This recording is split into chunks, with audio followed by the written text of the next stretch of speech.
I showed up unexpectedly at my wife's special party. When she saw me, she couldn't believe it, and the shock on her face confirmed what I feared. She hadn't expected me to witness her intimate embrace with another man. I didn't wait for an explanation, I simply turned my back and let the silence engulf what words could no longer save. She tried to chase after me later, but her lover disappeared as soon as the spell wore off. Alone, she faced the emptiness she'd chosen. I, after the pain, found calm again alongside a new love, someone who offered me truth without asking for anything in return.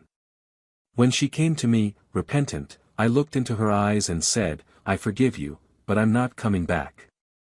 Our chapter is over." And so, we moved on. And that's when she realized the weight of her choice. What breaks suddenly, in front of everyone, was never truly sudden. What breaks in a second had already been unraveling silently for a long time. I was only the last to know.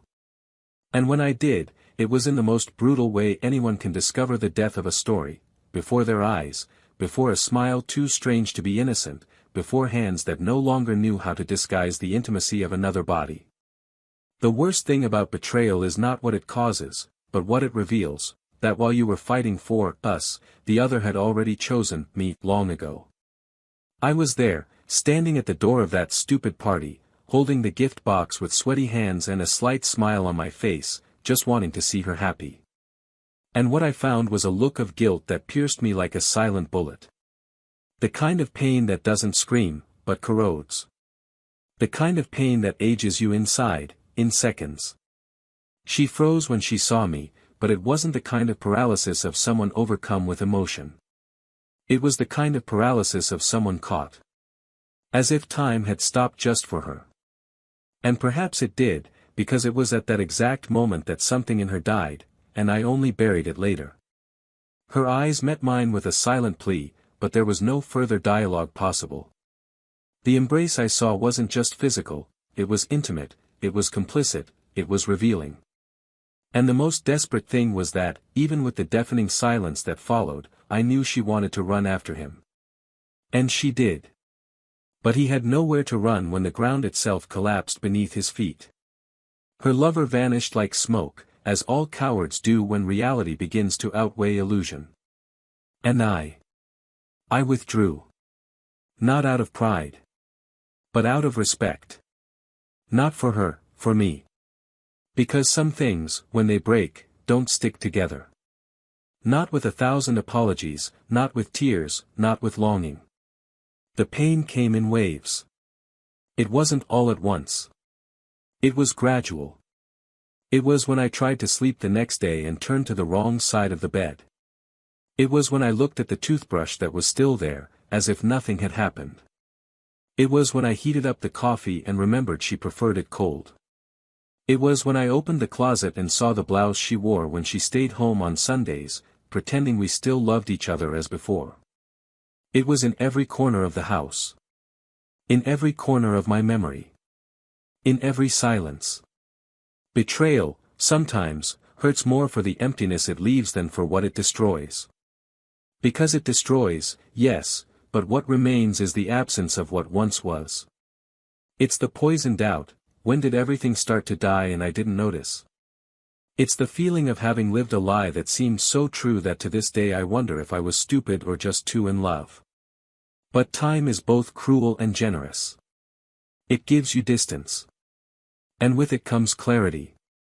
Little by little, the pain turned to dust, and the dust turned to learning. And when I least expected it, I found someone who looked at me without knowing anything about my past, yet saw me whole.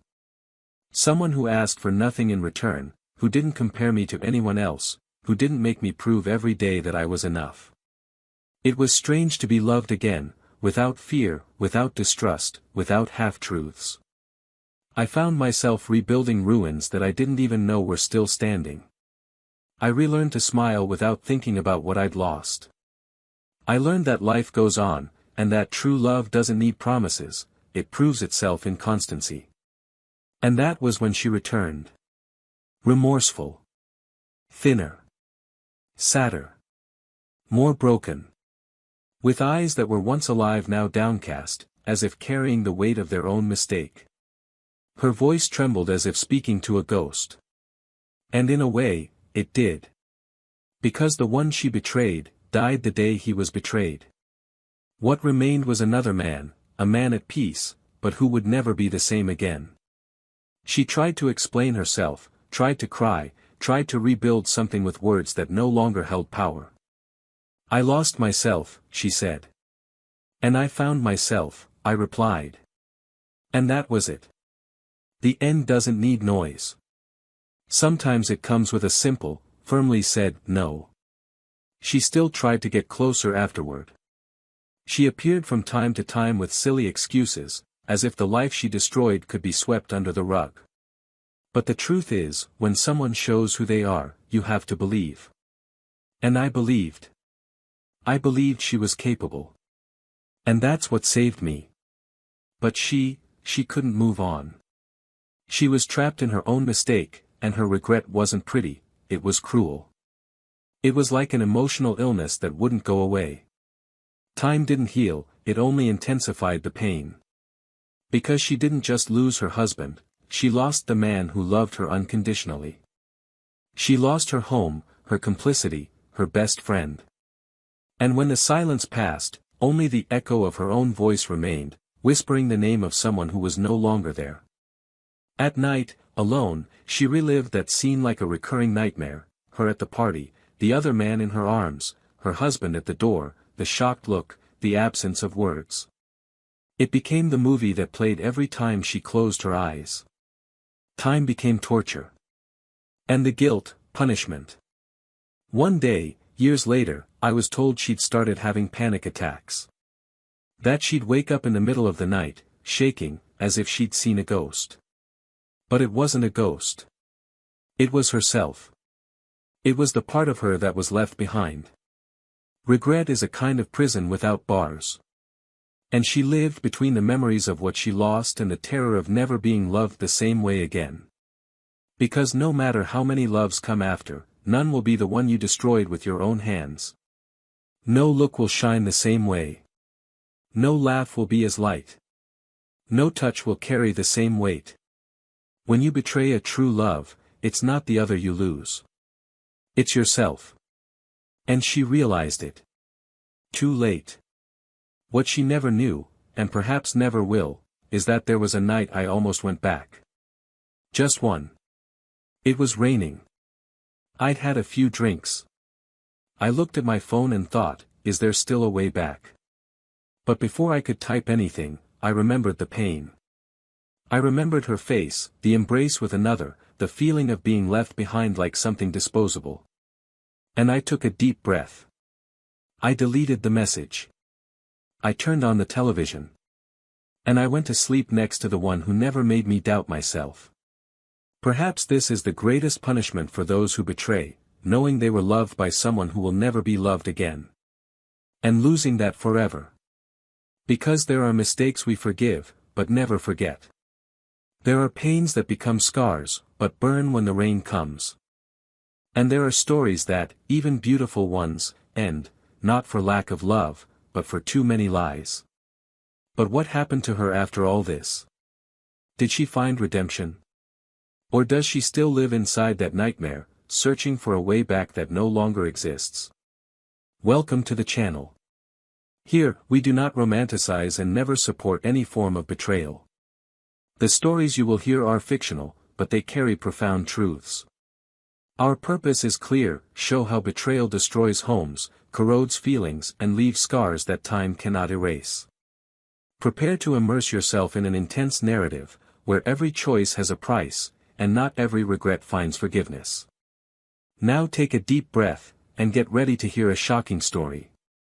They met on a random Saturday, the kind where fate pretends to be chance. He, with a smile that spoke before words, and she, with a restless look, the kind that hides too many questions. His name was Daniel. Hers, Laura. There was something between them that developed silently, as if time had slowed down just to watch them form. It was in a small coffee shop, muffled by the late afternoon noise, that their eyes met for the first time, and since then, nothing has been light again. Not because the relationship was heavy, but because what blossomed there was dense. It was too deep to be casual. Within a few months, they were completely immersed in each other, with a naturalness that startled even the most skeptical. Conversations stretched on for hours, touches were intentional, and the silence between them was comfortable. There were no overly ambitious plans, no rush, just that absurd desire not to lose each other in the world. Daniel was always the kind of man with a calmness in his eyes that few know how to cultivate.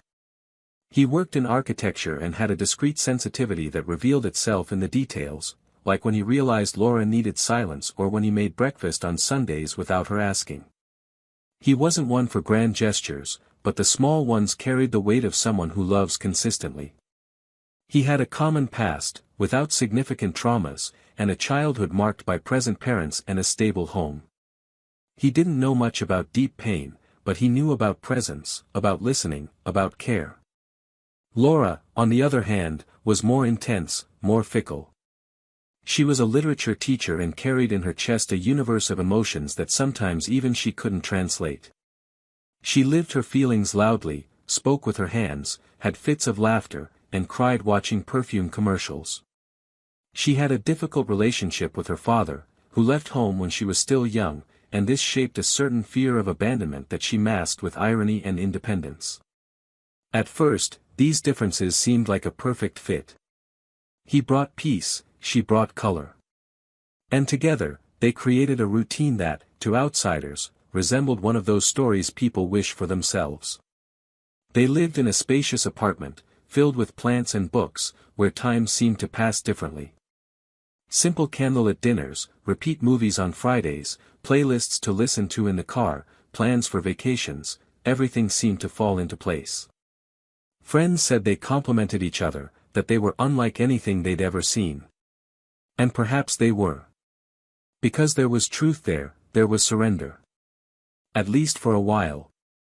The building of that love was done patiently. With every piece of furniture they bought together, with every silly argument they learned to resolve without yelling, with every holiday spent with their families, with every night they cared for each other during a cold or an anxiety attack. Daniel knew when Laura needed space, and Laura knew when Daniel needed silence. They learned each other's rhythm. And it took time. Long enough for them to believe they would be together forever. Not because they had promised it out loud, but because everything around them seemed to push them in that direction. His parents adored Laura. Her friends swooned over Daniel. Their affinity was so evident that even strangers commented. When they walked down the street together, there was something in their gestures, in their looks, that made it clear they had a solid love. But no love survives on what's visible alone. Intimacy is also built on what's unseen. And over time, small noises began to accumulate. Not fights, not betrayals, not disrespect. Just silences. Silences that once were comfort and now were distance. Laura began to be quieter than she spoke. Daniel began arriving home late from work, justifying things with projects that, in fact, existed. There were no lies, but there was distance. A distance that crept in without them realizing it, like dust accumulating on furniture no one cleans anymore. Candlelit dinners were replaced by meals in front of the television. Long conversations gave way to shallow questions. Touching became scarce. Desire still existed, but it was like an ember that needed more air to stay alight. Laura missed the intensity. Daniel missed the lightness. Neither of them could say it clearly, and so they continued to feign normalcy. They smiled in photos, attended events together, held hands at the movies. But something was missing. And they knew it. Still, they persisted. Because giving up seemed too cowardly. Because there was history. Because there were too many memories along the way. Because sometimes, it's easier to keep going than to face the end. Laura tried to rekindle what she felt. She bought gifts, suggested trips, left notes around the house. Daniel reciprocated with affection, with kindness, but something in his gaze betrayed the emotional exhaustion he couldn't name. Neither of them had done anything unforgivable. Neither of them wanted to hurt. And perhaps that's why the pain was even more cruel. Because there was no villain. There were just two people slowly losing each other. But even as they lost each other, there were still moments. An ordinary day, an unexpected dinner, a tighter hug, a silly laugh. And those moments sustained everything. Made it all worthwhile. And maybe that was what kept them going. The hope that their love hadn't died, it was just sleeping. Laura believed it was just a phase. Daniel, deep down, wanted to believe it too. And so, they continued. They continued waking up together, sharing the same roof, making plans that seemed automatic. They didn't know it, but they were becoming experts at hiding cracks. They knew how to smile at the right moments, they knew what the other wanted to hear. And so, they spent months. Months trying to save something that seemed to slip through their fingers. But not every fall is loud. Some are slow, almost imperceptible. Like a love that slowly fades, without anyone having the courage to turn on the light and face what was left behind. It was in this interval, in this space between what was and what should have been, that decisions began to emerge. Small decisions. Silent choices that change everything without us even realizing it. An unannounced departure. A new cell phone number. A schedule that stretches too far. A different perfume. Nothing was clear yet. But the changes began to take their toll. Laura, though still present, was emotionally absent. Daniel, though affectionate, seemed to live with half his soul elsewhere. Even so, the affection endured. On lazy Sundays, in hurried coffees, in notes left on the fridge. There was still love. But sometimes love isn't enough. Sometimes, love doesn't stop us from losing ourselves. It doesn't stop loneliness from growing within our own home. And it was in this growing emptiness that something began to shift. Without Daniel realizing it, Laura began searching for answers outside. Not in another body, yet, but in conversations he didn't know about, in connections she kept secret. Perhaps trying to fill the space he could no longer reach. Perhaps trying to discover who she was without him. And he, in turn, began to immerse himself more and more in work, in friends, in everything that would distract him from the feeling that something was slipping through the cracks in the life they had built together. They remained together. They continued to sleep side by side. But intimacy, the kind that sustains difficult days, had become an effort. And when love becomes an effort, when touch becomes an obligation, when dialogue becomes a formality, something needs to change. And something did. Not yet visible. Not yet declared. But enough to put everything they had built at risk. And at this point in history, nothing had yet been exposed. There were no scandals. There were no screams. There was only a love resisting, on the brink of the abyss, trying to survive the silence that grew between them. And it would be precisely this silence that, later on, would scream louder than any truth. Because what comes next will not be a sudden explosion, but the result of everything that remained silent. Of everything they left unsaid. Of everything they pretended not to see. And when the truth finally revealed itself, there would be no going back. Because some choices, even silent ones, have the power to change everything forever. Time passed like warm late afternoon winds, unhurried, but carrying with it things that once seemed solid. The following months were marked by a strange sense of mechanical normalcy, as if Laura and Daniel were acting in a play written years ago, with memorized lines and gestures that no longer came from the heart. They still shared the same space, the same roof, the same commitments, but something invisible weighed heavily between them, a veil of silence and disconnection that neither of them could, or perhaps even wanted, to tear completely. Intimacy gave way to formality, spontaneity became rehearsal, and touch was no longer shelter, but habit. Daniel, always so attentive to detail, sensed something in Laura changing subtly, as if harboring a sadness or a desire that cannot be expressed aloud. Her eyes had a strange glow, as if her mind wandered to places where he was not included. And though he tried not to feed ghosts, he began to notice that she became more distant in the simplest moments, their shared breakfast became a hurried ritual, her cell phone never left her hand, and the smiles, those light, easy smiles that had enchanted him, were increasingly rare. Daniel tried to rekindle their bond the only way he knew how, by offering his presence. He prepared dinners with her favorite recipes, tried to suggest weekend outings, and even created a playlist featuring the songs that marked the beginning of their relationship. In response, he received small gestures of gratitude, but not the enthusiasm he expected.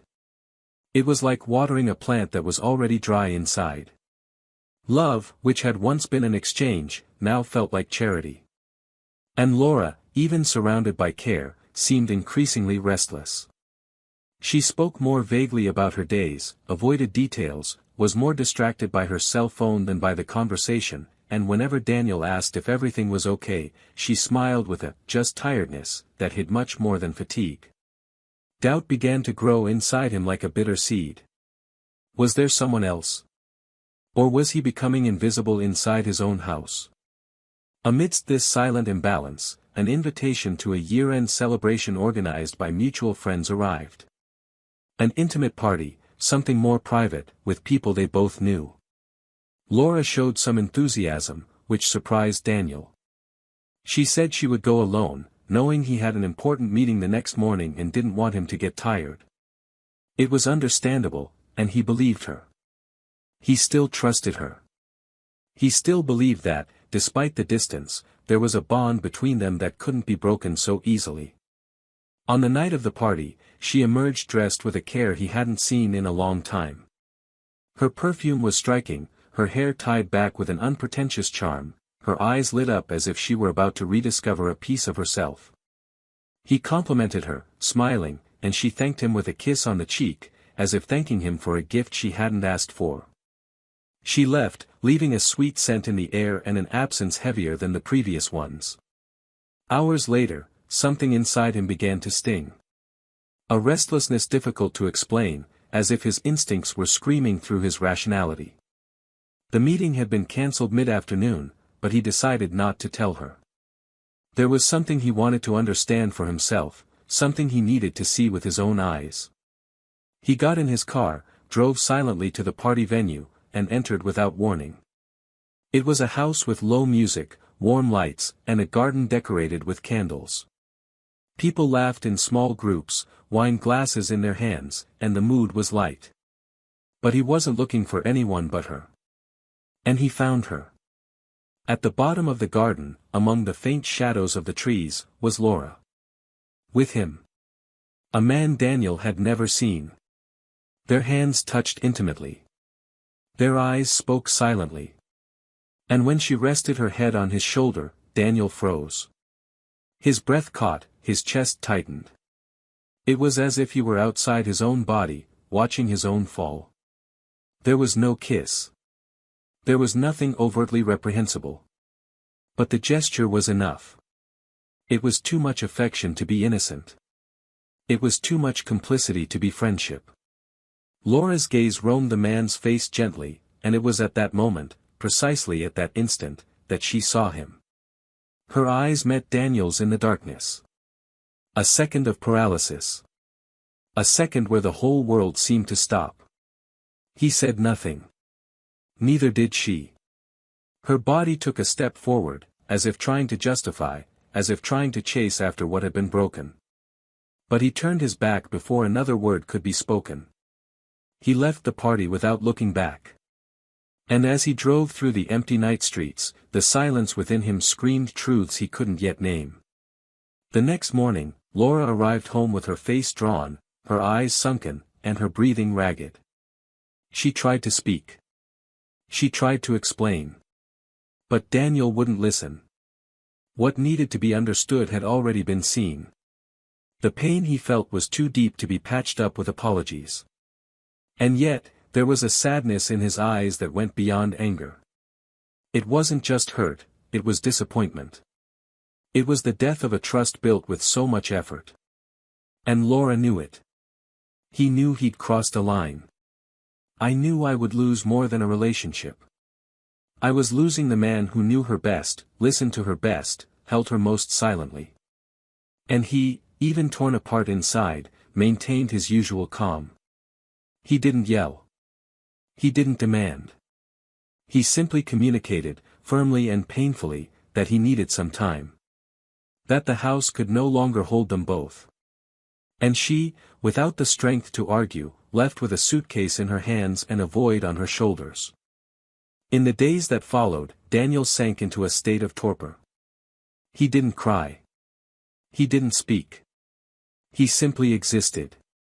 His friends tried to be there, but he preferred silence. He read a lot. He walked around the city.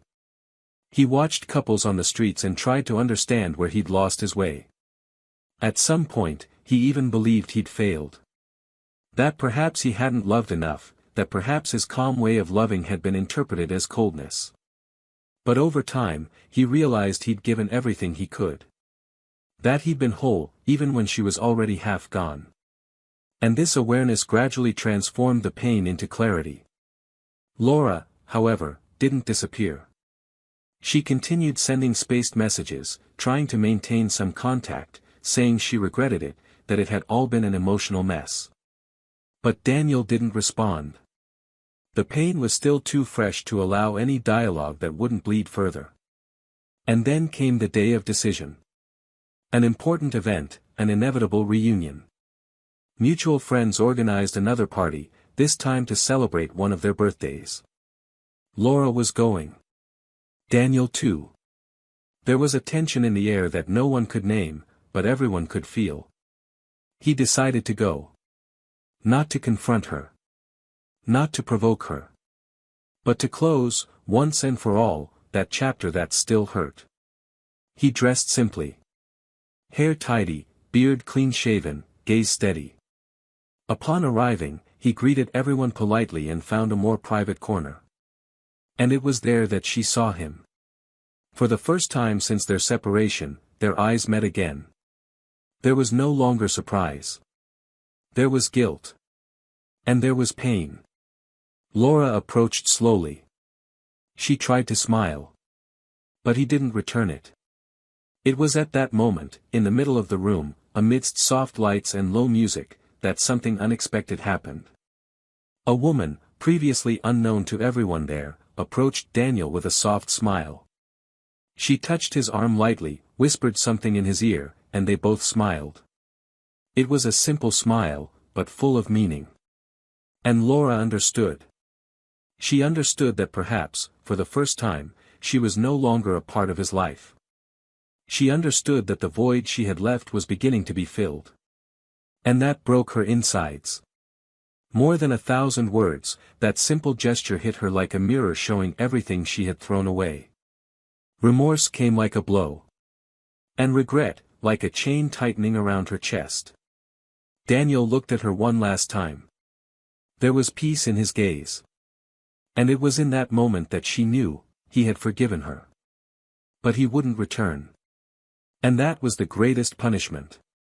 Because love isn't begged for. Love is cared for.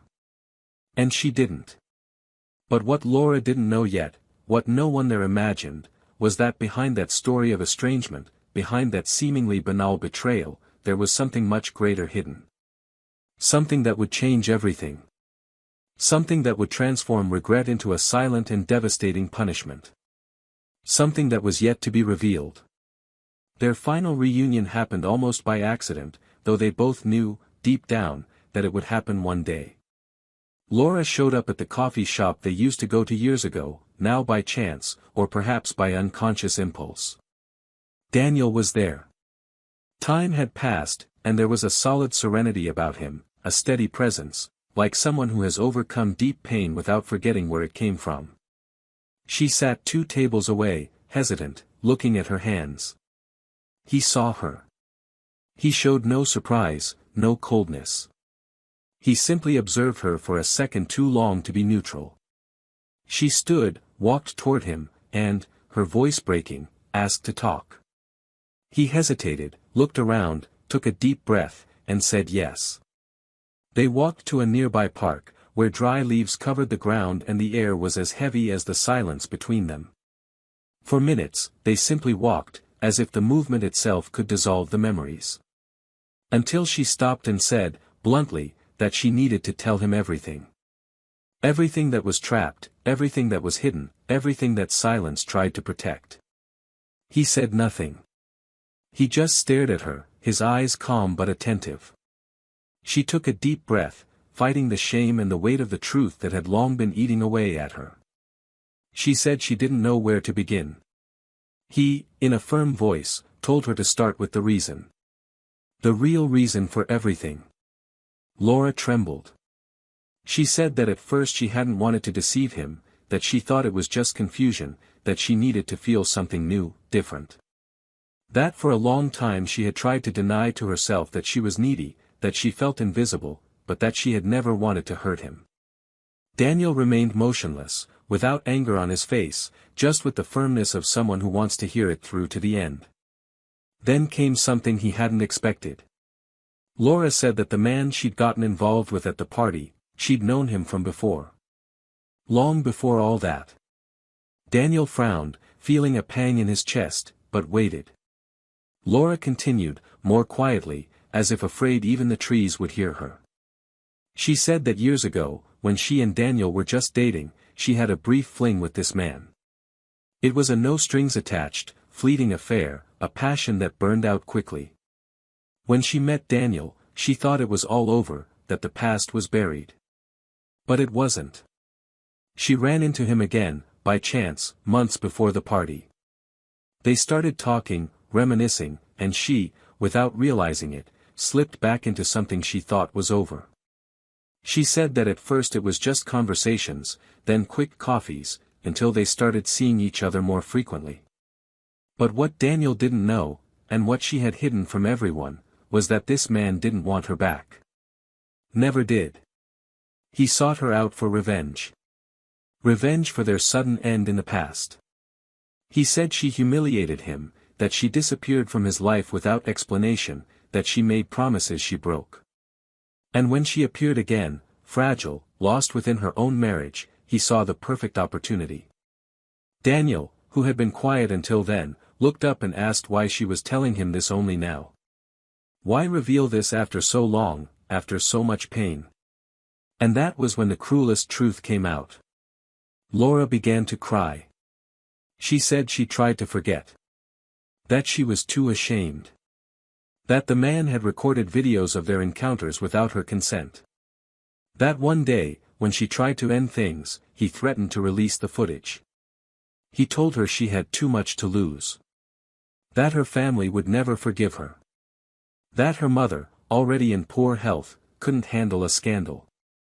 And then she gave in. Not out of love. But out of fear. Out of shame. And out of the guilt that silently consumed her. She said she felt dirty, that she hated herself for having let her life be controlled by someone who only wanted to destroy her. That after Daniel saw her at the party and walked away, the man disappeared completely, taking with him the evidence, the threats, and leaving only emptiness. Daniel felt his world spin. Not because of the scandal. But because of the enormity of what it all meant. She had traded love for a mistake. She had destroyed the trust they had built with a poisoned bond with the past. And most devastating of all, she had lived through it all in silence, without the courage to ask for help. But at the same time, he saw in her eyes a regret that wasn't theatrical. It was real. It was dirty, twisted, human. Laura knelt before him, in the middle of the park, saying she didn't want pity. That she asked for nothing more. She just wanted him to know. To at least understand the weight she carried every day. She said she woke up in the middle of the night, with the image of him leaving the party repeating like a nightmare. She said she could no longer bear to live with the feeling of having destroyed the only true love she had ever had. Daniel approached slowly. He knelt beside her. He took her hands. Tears streamed down his face too. Not of anger. Not of pity. But of the deep pain of recognizing that, despite everything, there was still love there. But a love that no longer served them both. Because true love also demands peace. And what they had now was just recycled pain. He hugged her. A long hug. Strong. Like someone saying goodbye to the part of themselves that remained with the other. And he whispered in her ear that he forgave her. That he held no hatred. That he desired no revenge. But that he would not return. That chapter was over. And that now, each of them needed to start over from where they had lost their way. She wept silently, her face buried in his chest, trying to cherish that moment as the last breath of a love that was once whole. He stood up. He looked at her one last time. He smiled tenderly. And he said he hoped she would forgive herself, too. Because sometimes, the greatest punishment isn't the abandonment of another. It's the abandonment of oneself. Laura remained kneeling for a few seconds. Staring at the ground. Listening to her own sobs. Knowing that embrace was the end. Not the beginning. And that from then on, she would have to rebuild her life with the pieces that remained. And Daniel, for the first time in a long time, felt light. Not because the pain was gone. But because now, at least, it had a name. And when pain has a name, it can be put in its rightful place. Stored where it no longer hurts. He walked away without looking back.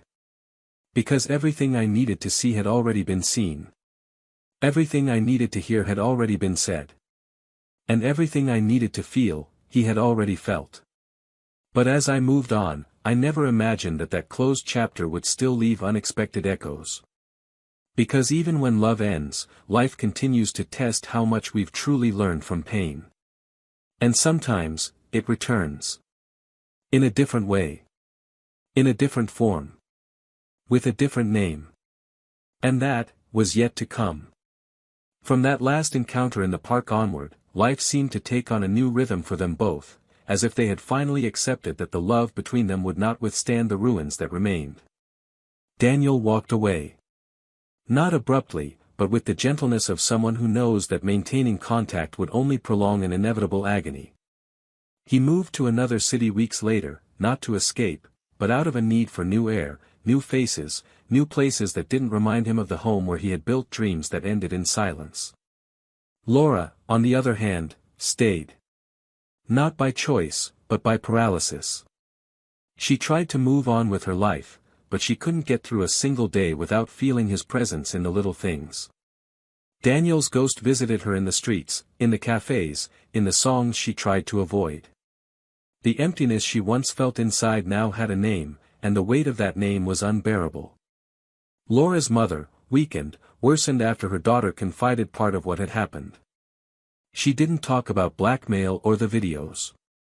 She simply said she had betrayed someone who loved her. Her mother didn't say a word for a few moments. She just looked at her with a pained expression Laura would never forget. When she finally spoke, it was to say something her daughter never expected to hear: "You're just like your father." It destroyed her inside. The comparison with the man who had abandoned her as a child was like reliving all the traumas of her childhood. In the following days, Laura barely left the house.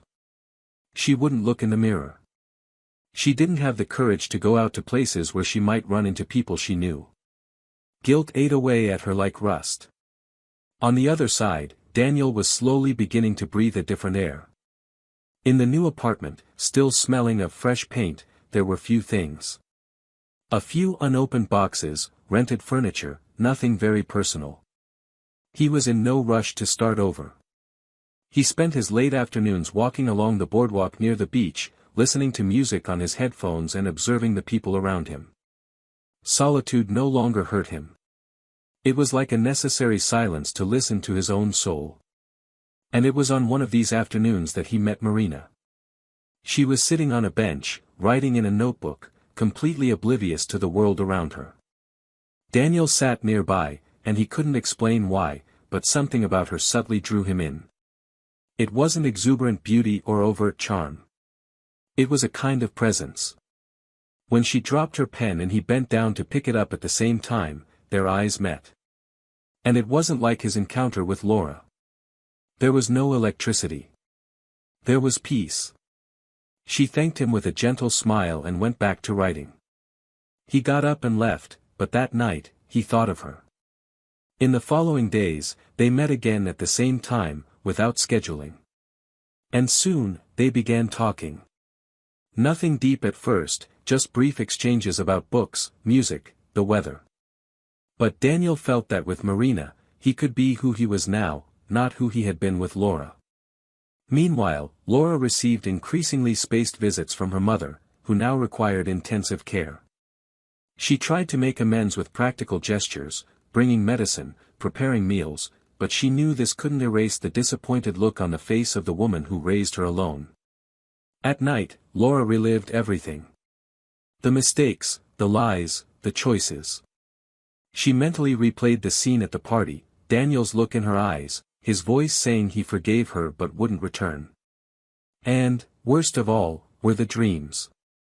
In almost all of them, Daniel was present. Sometimes he returned. Sometimes he ignored her. Sometimes he disappeared into the crowd.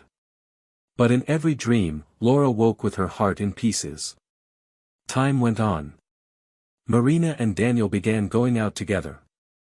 First for coffee, then dinner, then short weekends in quiet places. With her, Daniel discovered a different way of loving, lighter, freer of expectations.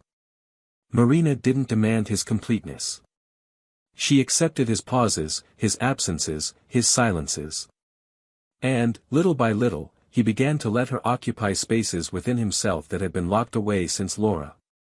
One day, walking hand in hand through a street fair, Marina told her she didn't need to know about his past if he didn't want to tell her. That what mattered was the present. Daniel thanked her with a restrained smile, but there, he understood he was ready to look forward. For the first time in years, Laura's name didn't come to mind when he felt a kiss. Laura learned about Daniel's new relationship through social media. She saw a photo of him smiling next to Marina at a beachside restaurant. His face was peaceful. That peace she had destroyed. That peace that, no matter how hard she tried to regain, she knew would never be hers again. She tried not to feel jealous. But she did. She tried not to compare herself. But she did. And that night, she had a panic attack. She woke up suffocating, trembling, unable to breathe. She called her mother, who simply replied, "You need to get help. And it's not from me." She decided to go to therapy. For the first time, she sat down in front of someone and told them everything. From beginning to end. She talked about her relationship with Daniel, the betrayal, the blackmail, the guilt, the fear. The therapist listened, without judgment. She said that regret is important, but that it only has value if followed by responsibility. And that Laura needed to stop waiting for punishment and start forgiving herself. The sessions became the only place where she could breathe. And, little by little, she began to understand that the destruction she had caused wasn't just about Daniel. It was about what she allowed others to do to her. About how she had lost herself. A year passed. Daniel and Marina decided to move in together. It wasn't a perfect relationship, but it was genuine. Marina knew there were scars, but she never tried to erase them.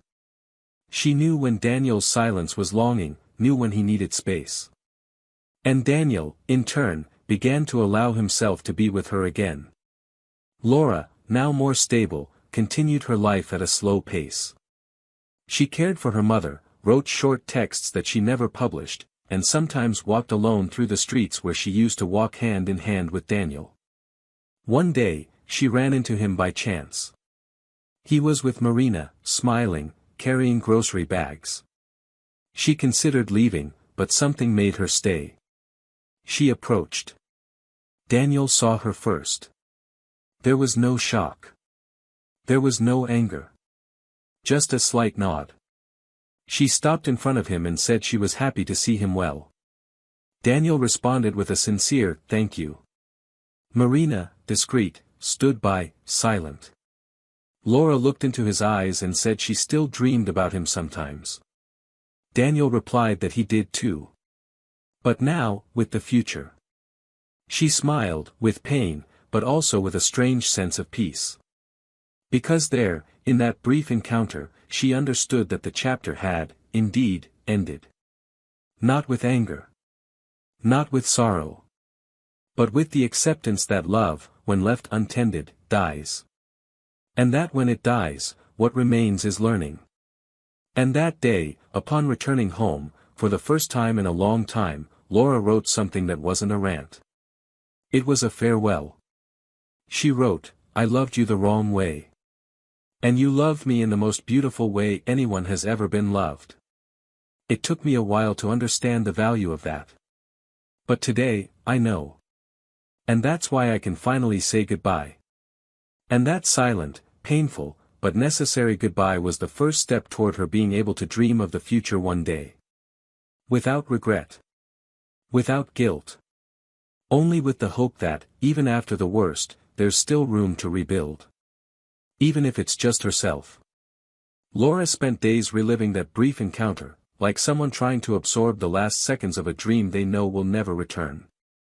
There was something in that moment that couldn't be put into words, a mixture of liberation and punishment, a kind of belated lucidity that burns more than it consoles. Seeing Daniel happy, stable, loving and being loved by someone who looked at him with lightness, was like holding a mirror up to herself and accepting, defenselessly, the reflection of what was lost forever. She didn't cry that day, didn't blame herself or martyr herself, but when she returned home, she opened one of the old boxes where she kept mementos from the past, letters, notes, photographs, movie tickets, and other remnants of a time that no longer existed. She held a photo of the two of them taken during a trip they had taken in their third year of dating, smiling in front of a cloudy landscape, and understood that that memory no longer hurt as it once did. It was just an image, a frozen memory, beautiful and distant, no longer inhabiting the present. It wasn't Daniel she couldn't get over, it was herself at that time, when she still recognized herself as someone capable of loving properly.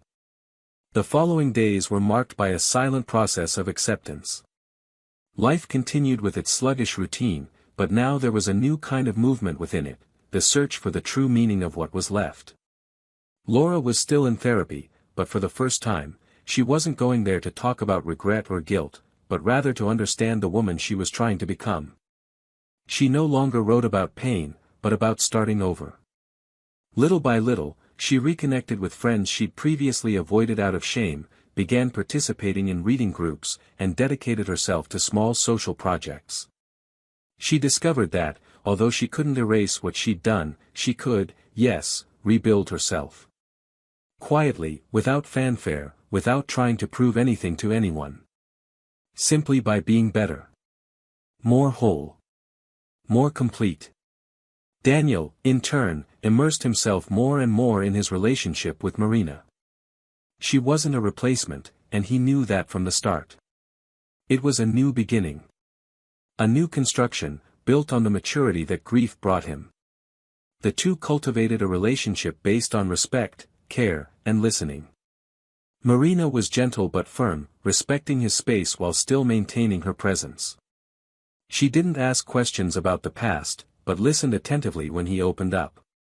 And Daniel, little by little, became more open, less restrained, less concerned with maintaining control over everything.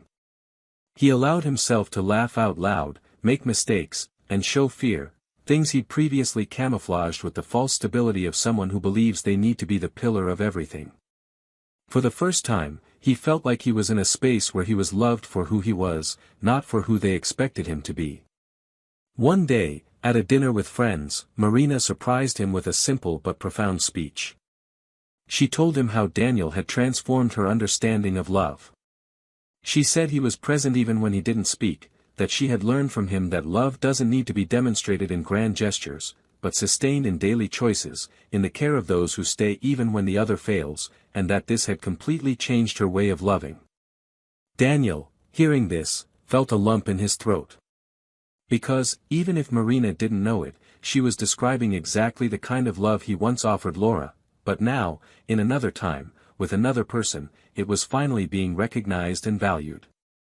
Meanwhile, Laura's mother was hospitalized after a severe respiratory crisis. Laura spent days in the hospital, alternating between care, prayer, and long conversations with doctors. Their relationship was never sweet, but there was an unbreakable bond, marked by hurt, silence, and affection that was never fully expressed. One night, when the room was silent and the low light cast shadows on the walls, her mother held her hand with difficulty and said something she had never said before: "You made bad choices, but you are still my daughter. And I made mine too. No woman escapes her own pain unscathed. Don't condemn yourself for wanting to love wrongly. But promise me that from now on, you will love rightly." Laura cried like a child.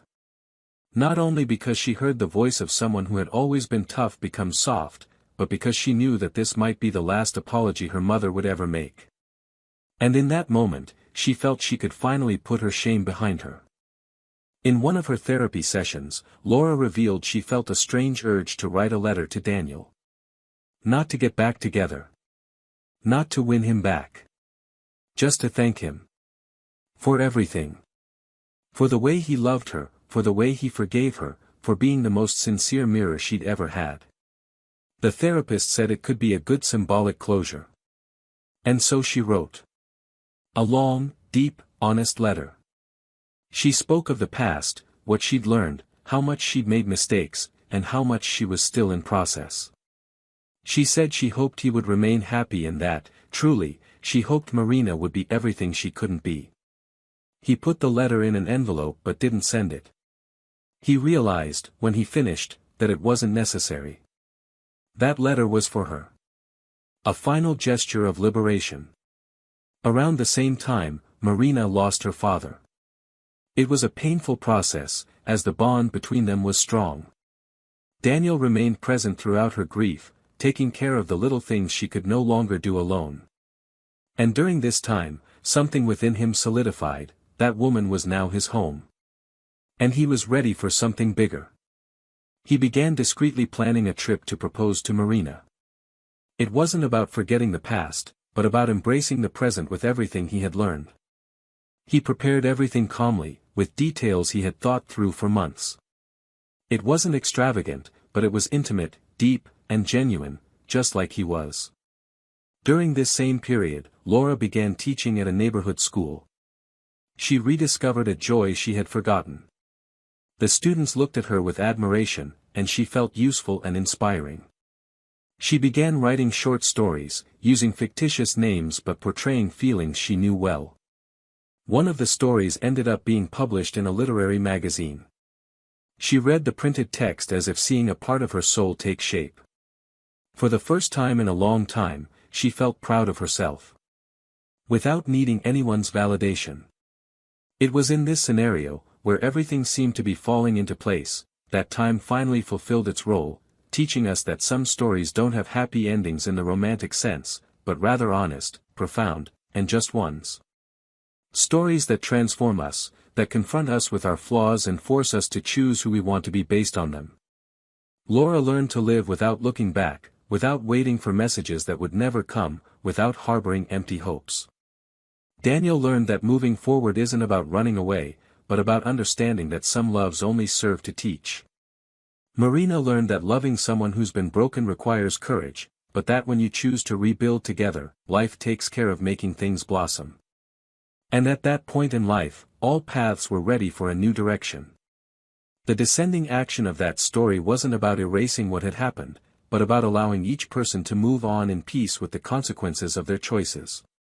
Laura, now serene, walked alone not out of loneliness, but out of freedom. Daniel, about to make the greatest gesture of a new beginning since everything fell apart, carried the certainty that loving again was possible, and that, this time, he was where he truly deserved to be. Marina, unaware of the full depth of the story that preceded their love, was the present that needed no past to be worthwhile. Time, which had once seemed like an enemy, was now an ally. And everything moved, silently, toward an end no one expected, but which, somehow, would reveal itself as the only possible conclusion to a story of love, loss, learning, and rebirth. It was on a Sunday afternoon, without warning and for no apparent reason, that Laura decided to walk to the garden where, months before, she had knelt before Daniel to confess everything she had kept silent for too long. She didn't know what she was looking for there, perhaps simply to confirm to herself that that chapter was truly closed, or perhaps she simply wanted to see with her own eyes if the pain that once overwhelmed her still found a place within her. The place was nearly empty, and the dry leaves that covered the path seemed to have accumulated the echoes of what had been experienced there. She sat on the same stone bench, closed her eyes for a few seconds, and didn't think about Daniel as before. She thought about herself. About how she had changed. About how she was still changing. It was at that moment that her phone vibrated in her pocket. It was a message from her sister, saying that her mother had taken a sudden turn for the worse. Laura rushed to the hospital without thinking. Upon arriving, she found the room silent, her mother's frail body surrounded by machines that beeped in a tense, erratic rhythm. He sat down beside her, held her wrinkled hand, and realized how much more there was to say, even if, at that moment, the words seemed useless. In the silence of the room, she whispered that she forgave her, that she understood her now as never before, that she recognized the weight of being a woman and carrying so much hidden pain. She said that, despite all the conflicts, she had been the pillar that kept her standing when everything around her was crumbling. And, with teary eyes, she thanked her. Not for everything, but for so much. For her courage, for her presence, for her twisted love, but love nonetheless. Her mother didn't respond. There was no exchange of glances or final words. Only the sound of the monitors, which shortly after were replaced by a continuous, dry alarm. She was gone. There. Without a goodbye. And Laura remained, sitting, her head bowed and her hand still clutching hers as if she could stop time from taking what little she had left. Grief descended like a heavy, but not despairing, veil. For the first time, Laura experienced loss with the knowledge that she had done what she could. That the gaps between her and her mother had been filled, albeit late, with something resembling forgiveness. And this feeling, strange and comforting, gave her the strength to face the days that followed. She attended the wake calmly, welcomed the family with kindness, and amidst all the social rituals of mourning, she realized she no longer needed to hide who she was. She no longer felt ashamed of the woman she had become. She knew her flaws, but she also knew the silent effort she had been making to be better. Meanwhile, Daniel's life was moving toward a new and definitive milestone. The trip with Marina was set. It was to the countryside, a small town with a crystal-clear lake surrounded by rustic cottages. He chose the place because it reminded him of the peace he once sought within himself and now found in her eyes. Marina suspected nothing, but Daniel carried in his pocket a simple ring with a small diamond attached to a red thread, the same one he'd worn on his wrist as a charm since he met her. It was his way of symbolizing that the paths that brought them together came from something greater than coincidence. On the night of the proposal, the sky was clear and the air slightly chilly. They walked barefoot by the lake, and Marina talked about how the sound of the water reminded her of her childhood. Daniel stopped, took her hand, and made her sit beside him on a smooth rock. He was silent for a few seconds, then spoke in a low but firm voice. He said he had never promised anything to anyone he wasn't sure he could keep, and that with her, he wanted to promise everything. He said he wasn't a perfect man, that he carried stories and scars, but that with her, he felt he no longer needed to protect himself. He wanted to be whole, not only to love, but to share, to build, to grow old. Marina didn't cry. She smiled. And, holding his face in her hands, she responded with a kiss. A calm kiss, as if saying yes with her soul. The yes came later, of course, amid laughter and tears. But the true commitment had already been sealed in the silence of that moment, where two truths met. The following week, back in the city, Daniel decided to visit the grave of his father, who had died years before. He wanted to talk to someone about this new step in life, even if that person was no longer there.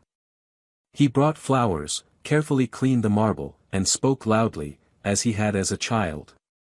Marina stood at a distance, respecting his space.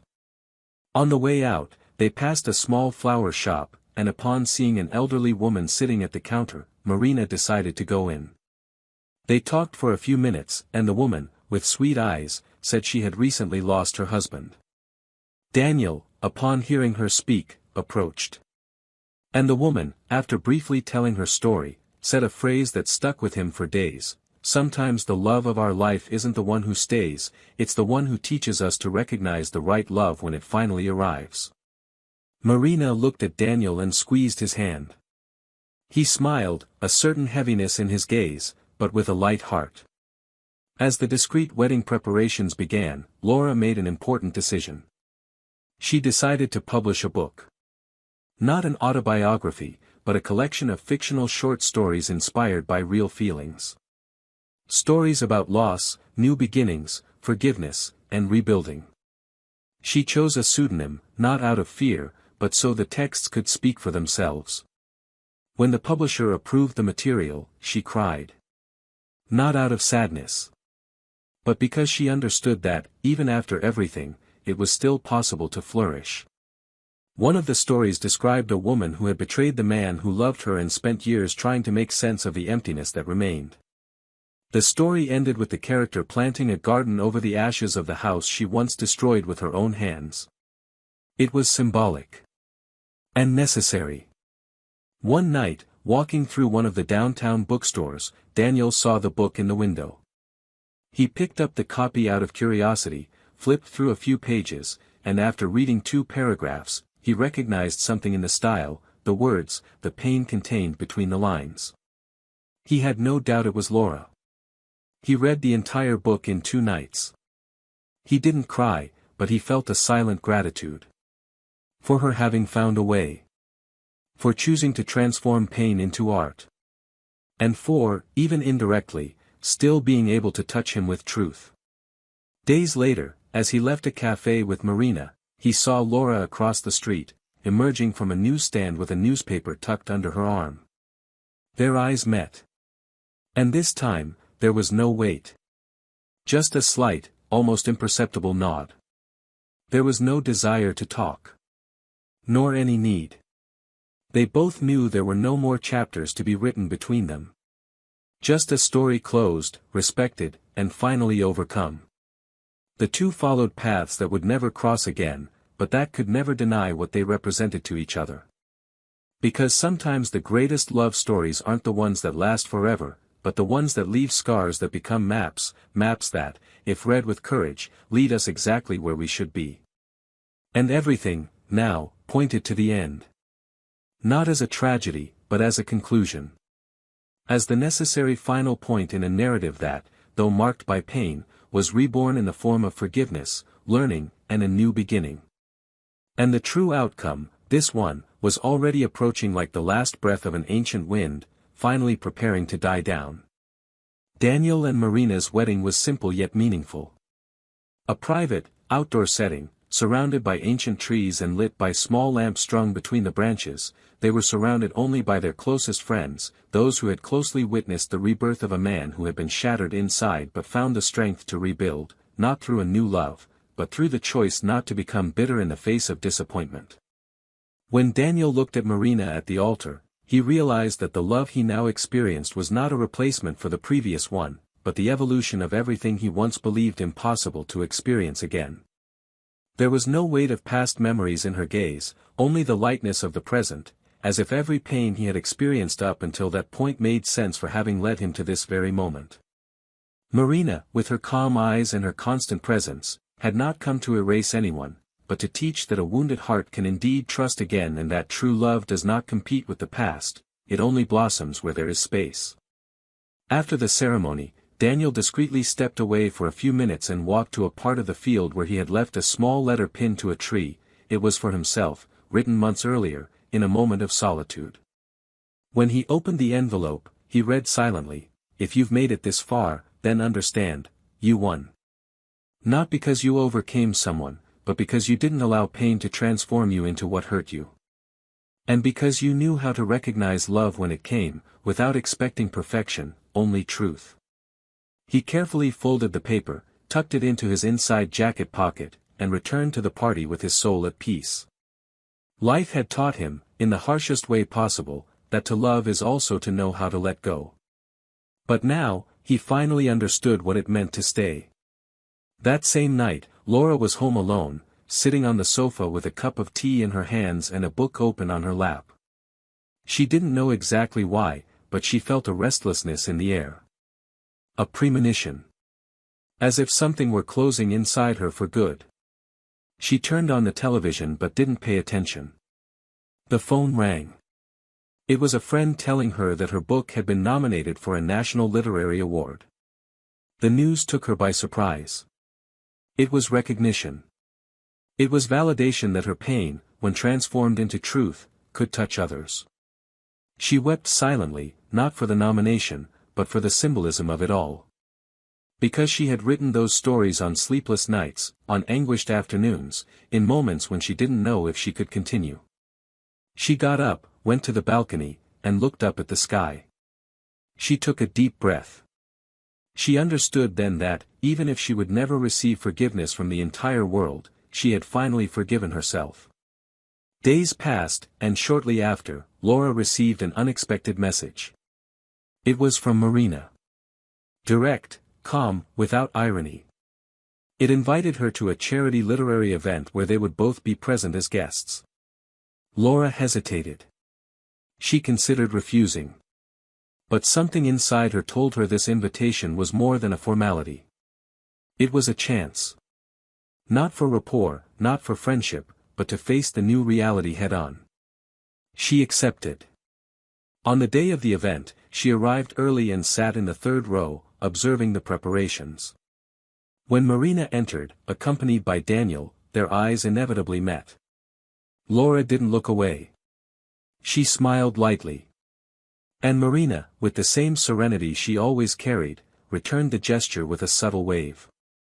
Daniel simply held his gaze firmly, respectfully, and moved on. There was no conversation. There was no need for more. But in that silent exchange, something ended forever.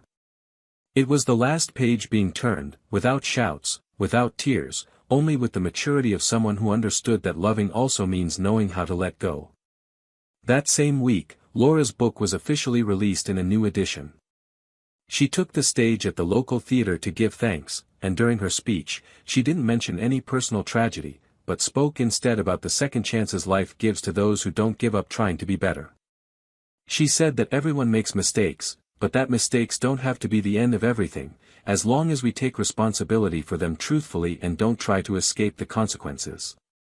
The applause at the end was intense. And for the first time in many years, Laura felt her voice came not from guilt, but from honesty. As for the man who had once been the catalyst for the mistake that destroyed everything, he disappeared forever. Never seen again.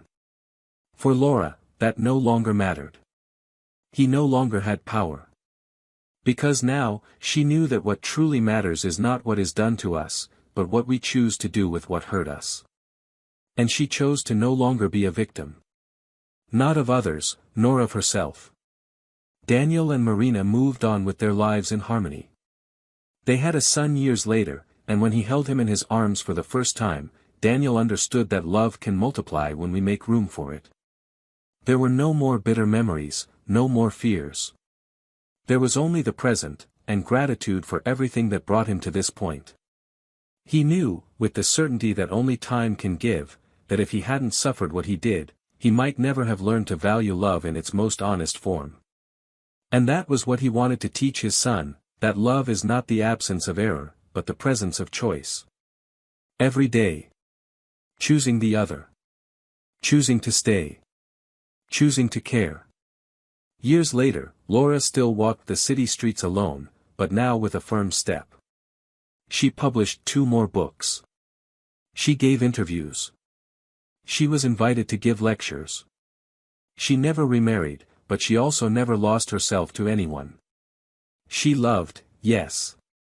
But now with awareness, without needing to deny herself, without trying to fit into anyone's expectations.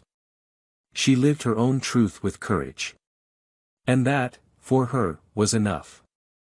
The scar in her history would never disappear, but she learned to use it as a mark of transformation. Every time she looked back, she didn't see destruction. She saw rebirth. This was a story about choices. About consequences. About loss. But, above all, about redemption. Not the redemption we seek in others, but the kind that only comes when we stop pretending we didn't make mistakes and have the courage to face what we've done. Daniel found peace by moving forward without holding grudges. Laura found freedom by no longer hiding from her own pain. And Marina, with her loving presence, was proof that true love doesn't need to fix anything, it just needs to respect what has already been experienced. Comment below what you thought of this story. Which part touched you most? Which character did you relate to the most? Your opinion is important, and we want to know how this story touched your heart. Don't forget to subscribe to the channel so you don't miss future stories like this. And remember, betrayal isn't a mistake, it's a choice. And every choice has consequences. Sometimes, what you lose never comes back. A home can be destroyed in minutes, a love can be murdered by a fake hug, and trust, oh, trust, once broken, is never whole again. This story showed that even those who betray can change, but that lost love will never be the same. And here on this channel, we make it clear, we do not support any kind of betrayal. Our purpose is to show, through fictional stories, the real damage it causes, to love, to family, to the soul. Until the next story. And may it not come from pain.